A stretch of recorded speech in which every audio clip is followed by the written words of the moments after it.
Welcome back to the channel, everyone, and today's video is all about Lars Monsen and what the guy means to me. Just last week I heard the news that Lars Monsen has opened up his own YouTube channel, Lars Monsen Wild, and I've been waiting for this moment, and I've been wondering why this haven't happened already. But what I know about the guy that he's not very keen to learn new, like he himself said in the introduction video that it only took a few decades to start it. But in case you don't know who Lars Monsen is, he is like a Norwegian adventure explorer, wildlife guy, and author, photographer, all that comes. He's like a pioneer. Like nowadays you have all sorts of YouTube channels of guys doing solo trips, and nowadays it's quite easy with the new technology. The cameras are quite light and small. It won't take so much room, for example. But back in the day there was only one man and one man only, and that guy was Lars Monsen. And I have here a book, one of my favorite books of all times. It's his trip, Lars Monsen, across to Canada, when he was the first guy ever to take the trip. It was 8,252 kilometers across Canadian wilderness by foot, kayak, and on winter time it took like 2.5 years, the whole trip, and on winter time with the dog sled.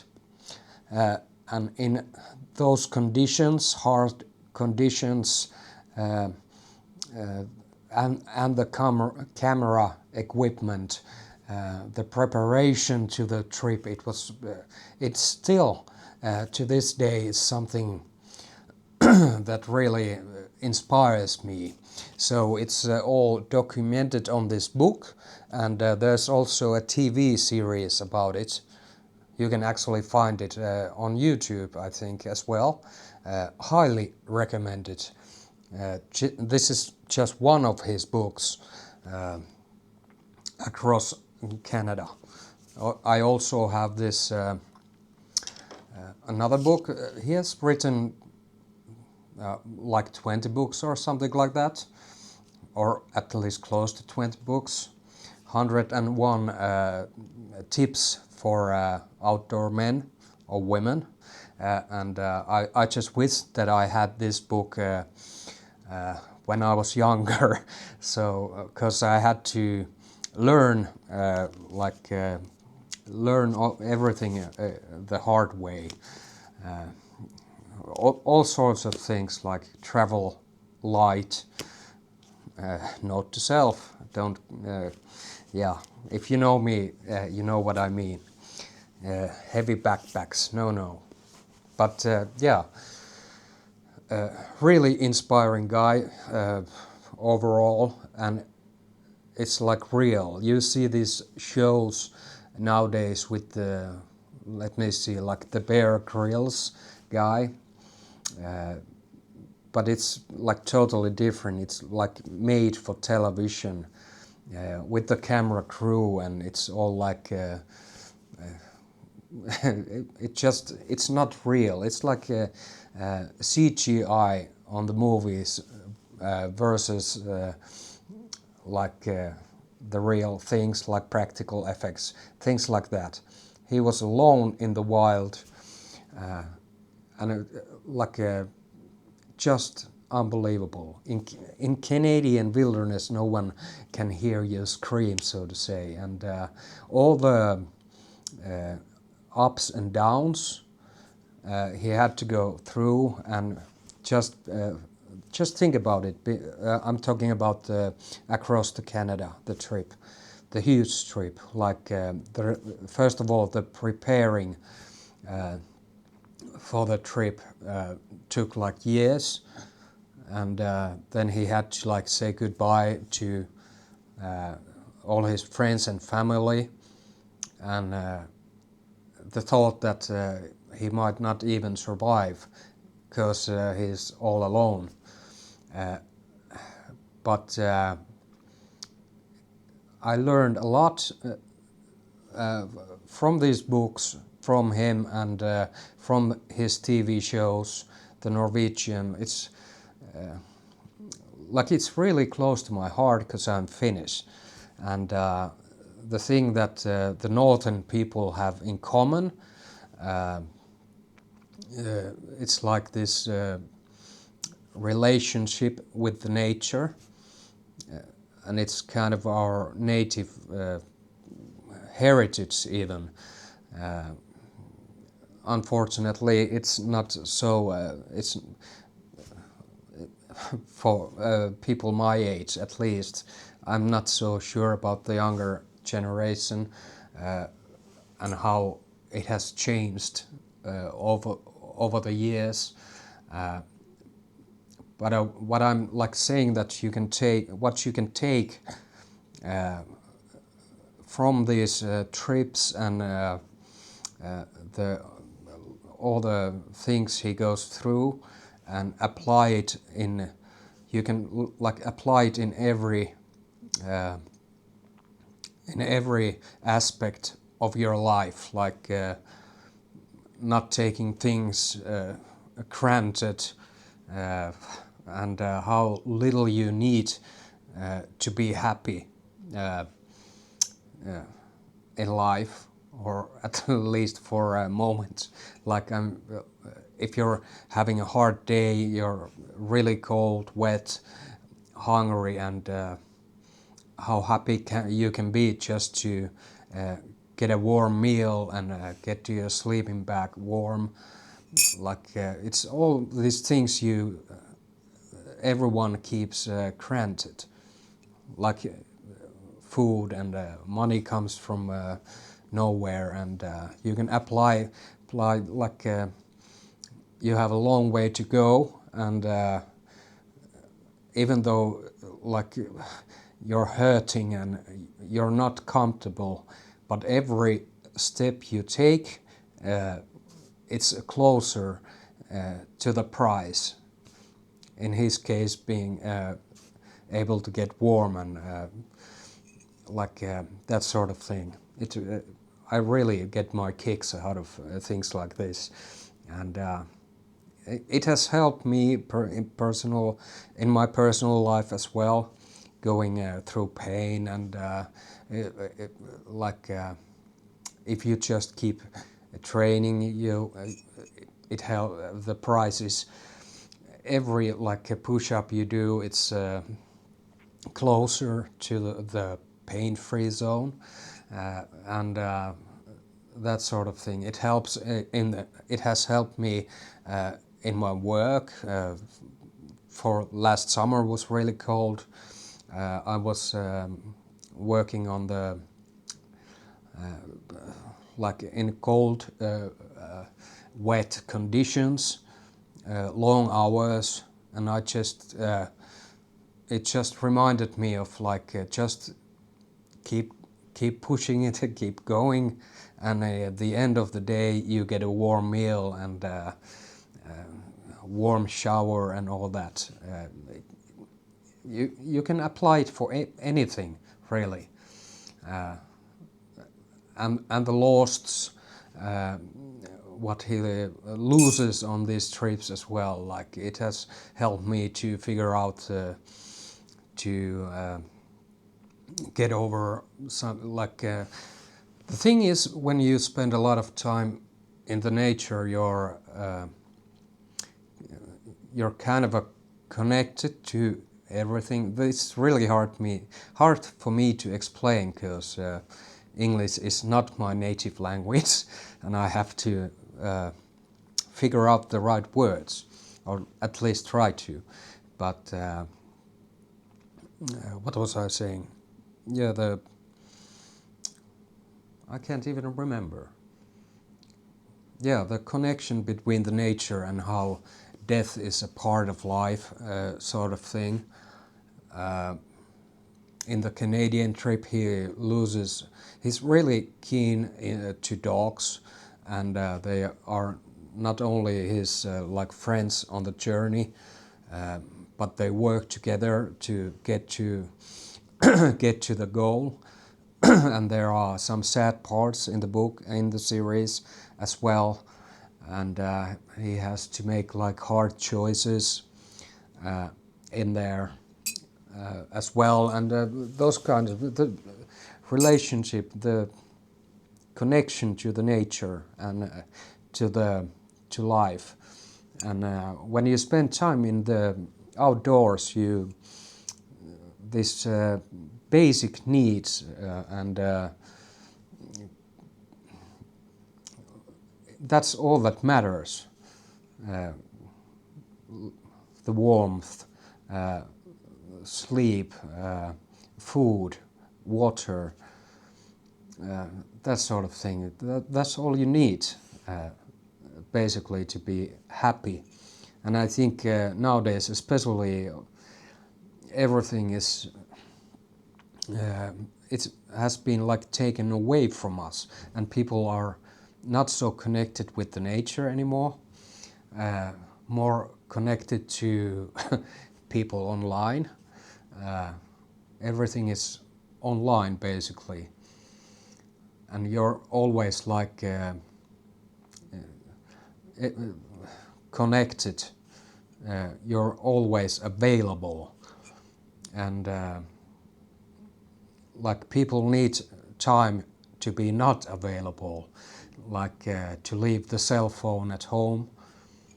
Have you tried that? Very it's good for your mind, like when that spending time alone and not to be available. That's sometimes a good thing.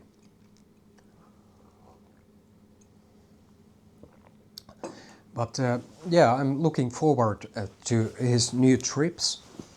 I've watched this all his TV shows. We can watch those here. Unfortunately, I don't know if every show is online somewhere. But here in Finland, we can watch it on TV occasionally, and I have seen those multiple times. And inspired by that, I have been. We have been. Me and a couple of my friends have taken a few trips to Norway, which is an just mind-blowingly beautiful place to visit. Rago National Park broke me mentally and physically as well. But even there, when my legs were so hurt that, but every step took us closer to the goal, which was basically getting out of there. But really, really beautiful country, beautiful national parks here and there. And it was basically for me inspired by Lars Monsen to visit Norway, and the people in Norway. They're like what I understand. At least in the north, I haven't visited the southern parts of Norway, because yeah, we've been hiking on Finnish Lapland as well. If you have a chance, please do. It's really beautiful place, and once you visit, you can never get rid of the.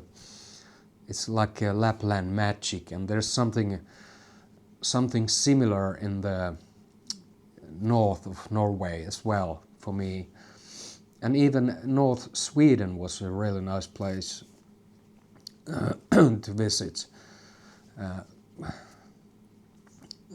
Unfortunately, these trips, while we did, it was a different time years ago, and at that point there was no Yohi Plays channel where to share the or cameras.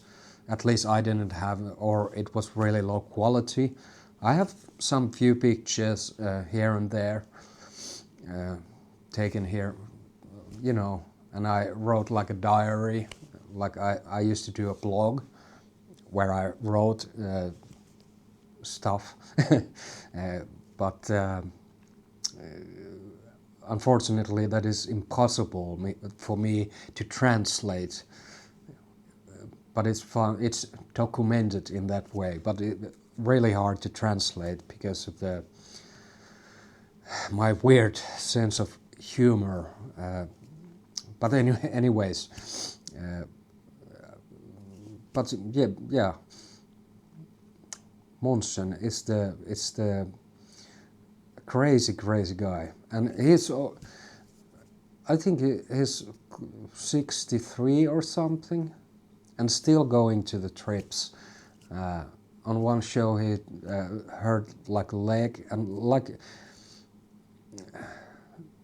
I've seen like people dying and or hurting themselves, like the way what that does to a people who is active people, and he can't do it anymore. And it was really well documented in the series as well, like he just had to go back there. He loves it so much, and it really shows. What can I say? Looking forward to it. I need to get my hands on more Monsen books, because this is very good reading. And I can actually show from this book, because it's beautifully bound as well, and documented all the photographs in here, really beautiful.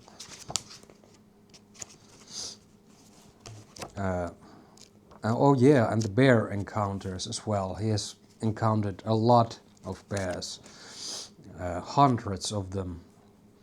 And one point here, he actually encounters a polar bear as well. And actually he had to shoot it because the things got a little bit heated. But all sort of, these are ancient Indian roots he follows at some point. Really interesting stuff that I did not know anything about, but I do now. And maybe someday I have an opportunity to visit Canada or Alaska myself. Really inspiring for a nature guy as myself. And all the fishing involves hunting, just the surviving, all sort of things you can find in the in the series. But I'm just like ranting about this because it has had such a huge effect, not only to my life, but the way I think about things, life, love, animals, fishing. It has changed my everything in me just by reading it and picking important things here and there and applying those things to my life. So highly recommended. But the most important thing is like this is not any way like a paid commercial or anything like that, but go and subscribe the Lars Monsen Wild. I will leave the link to his channel, because I'm sure there is going to be some really nice nature content, upcoming on his channel, and he just started, so last I checked there was only the introduction video, which you should watch. And it's quite funny because as a Norwegian, his English is better than mine, of course, but like about this, that I have to say about this series, because they're not like translated. The spoken language is Norwegian, and now the YouTube channel is going to be in English, so he can seek to another totally new people which not necessarily know him, like he himself said on the introduction video. Go check it out, and if I will try to find the link, if I can, to the to this trip across Canada, which is by the way, it's my favorite show. I can't even remember how many times I have watched it. Like tens of times in a year at least. I can always go back to it. If I'm feeling happy, I go back to it. If I'm sad, I go back to it, and remember how good things are when I'm here in warm bed and watching he go through hell and heaven and hell, basically. Yeah, highly recommended. Lars Monsen Wild. Go and subscribe that. And another thing I have to, almost forgot, like I said in the beginning of the video, nowadays it's there's a lot of these adventures types in YouTube, especially in YouTube, and a lot of them are making a living out of it, which is nice. You couldn't do that back in the day, but I also follow a couple Finnish guys who do something similar. They basically in the north of the Finland, where they live, and they take trips to Norway, northern Sweden, and northern Finland, and they do it quite well. And the scene, just because of the filmography, or the pictures and the views and the scenery, I think it's the word. You should check those out. And one of them is called Mehtä Mikko, this forest guy. Really nice videos, high quality ones. And another one I should put out there is eetunvoljyssa. Again, little slang words, if you will, from the northern Finnish, hard to translate, but his name is Eetu, and you're with him on those trips. I think both of these guys have like English subtitles in the videos, so check those out as well. But yeah, I just wanted to make this video because I noticed Lars Monsen Wild is live. So now I've said it, and now it's your turn to go watch it. So go ahead, take a trip into the wild. I'll see you on the next one.